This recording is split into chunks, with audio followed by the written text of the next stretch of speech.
The INFJ personality speaks in a way that is often felt before it is fully understood. Their words tend to carry layers. Meaning lives between sentences. Tone holds as much information as vocabulary. For the INFJ, communication is not just an exchange of facts. It is an exchange of emotional reality, future possibility, and unspoken truth. Because of this, different personality types hear INFJs in very different ways. The same sentence that feels thoughtful and caring to one person may feel intense, vague, or unexpectedly deep to another. To understand how INFJs are perceived, we have to explore both INFJ communication style and the listening filters of other MBTI personality types.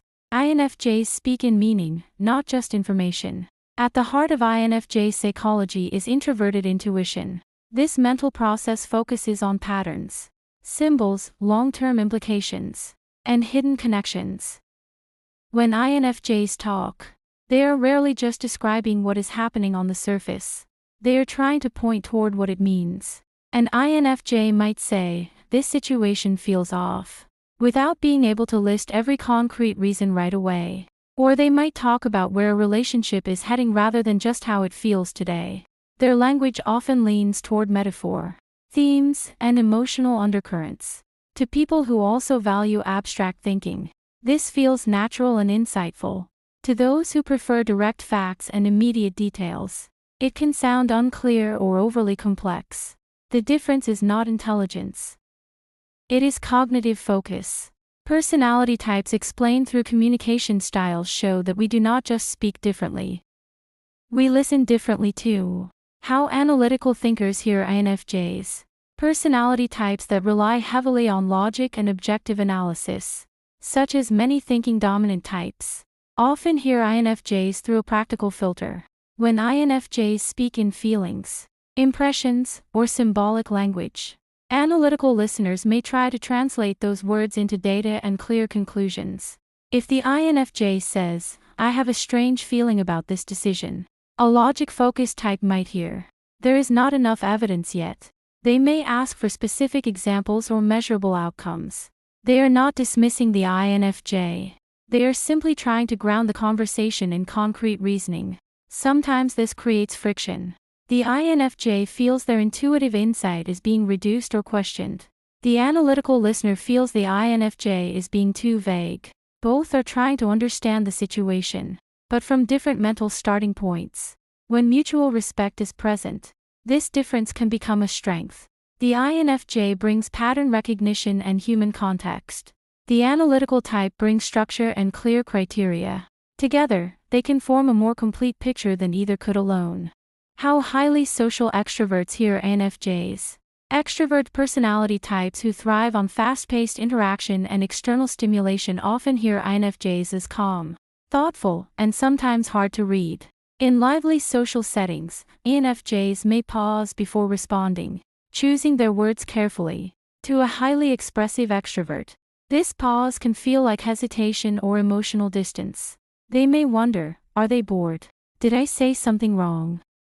In reality, the INFJ is simply processing.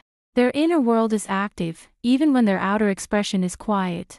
When INFJs do speak, their comments may shift the tone of the conversation towards something more reflective. They might ask a deeper question just as the group is enjoying light banter. Some extroverts find this refreshing and grounding.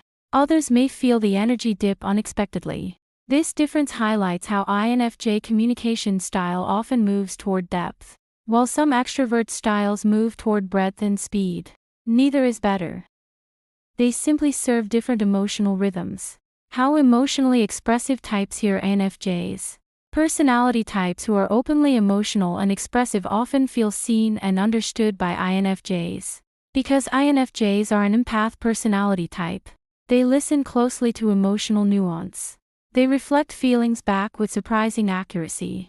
When an expressive person talks to an INFJ, they may feel deeply validated. The INFJ might articulate emotions the other person has struggled to name. This can create a powerful bond. However, there can also be moments of mismatch. Some emotionally expressive types process feelings by talking them out in real time, with lots of shifting emotion. INFJs, on the other hand, often need quiet internal processing before they speak.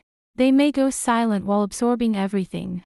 The expressive person might hear that silence as withdrawal, while the INFJ experiences it as careful listening. Understanding this difference can prevent unnecessary hurt feelings. How practical, action-oriented types here INFJs. Personality types that focus on action, efficiency, and tangible results may hear INFJs as insightful but sometimes indirect. INFJs often explore motivations, emotional context, and long-term meaning before deciding what to do. A practical listener might think, "This is interesting, but what is the plan?" They may feel impatient if the conversation stays in the realm of feelings and possibilities for too long. They are tuned to solutions and next steps. Meanwhile, the INFJ may feel that rushing to action without understanding the deeper dynamics could lead to mistakes later.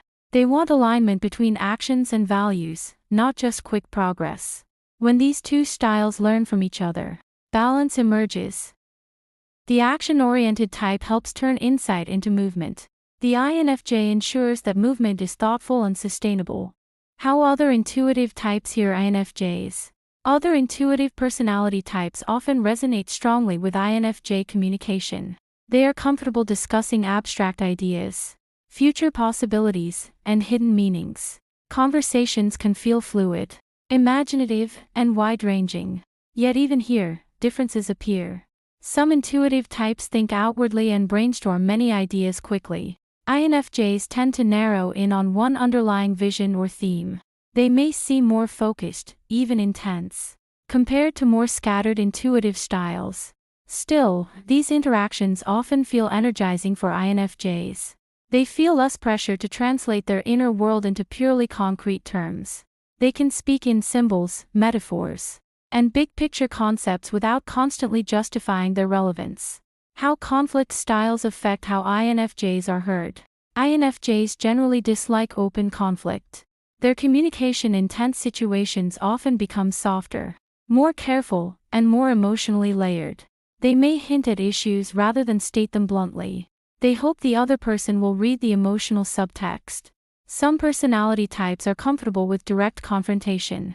They may hear the INFJ as unclear or overly sensitive. They might prefer straightforward statements like, "This behavior bothers me," rather than subtle cues. The INFJ, in turn, may feel that bluntness ignores emotional nuance. They are not trying to avoid the issue. They are trying to handle it in a way that preserves emotional connection. Learning each other's conflict language can transform these misunderstandings. Direct types can practice gentler delivery. INFJs can practice clearer wording. Both sides can meet in the middle. Why INFJs sometimes feel misheard? Because INFJs pack so much meaning into tone, timing, and implication, they often assume others will naturally pick up on these signals. When that does not happen, they may feel unseen or misunderstood. They might think, "I thought it was obvious how I felt."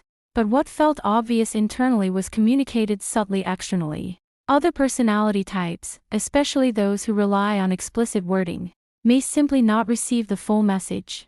This is one of the quiet struggles of the INFJ personality. They are highly attuned to others' unspoken signals, but others may not be equally attuned to theirs. Over time, this can lead INFJs to speak less. Not because they have less to say, but because they feel translating their inner world is exhausting. The gift hidden in these differences. Despite these challenges, the way different personality types hear INFJs can become a source of growth for everyone involved. INFJs help others slow down, reflect, and consider emotional and ethical dimensions they might otherwise overlook. In return, other personality types help INFJs clarify their insights, take practical action, and communicate more directly when needed. When people understand that communication differences are rooted in personality psychology rather than personal failure, compassion grows. Instead of assuming bad intent, they become curious about perspective. The INFJ is not trying to be mysterious. The logical type is not trying to be cold. The expressive type is not trying to be overwhelming. Each is simply speaking their native psychological language.